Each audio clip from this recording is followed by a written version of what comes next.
Assalamualaikum warahmatullahi wabarakatuh. Dosa kepada Allah hanya bisa disucikan dengan istighfar.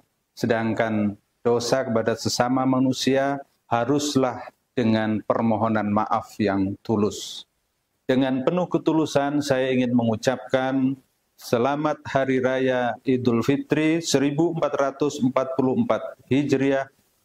Mohon maaf lahir dan batin. Semoga kita semua dianugerahkan kebaikan, kemaslahatan, dan keberkahan yang penuh dari Allah Subhanahu wa Ta'ala. Terima kasih. Assalamualaikum warahmatullahi wabarakatuh.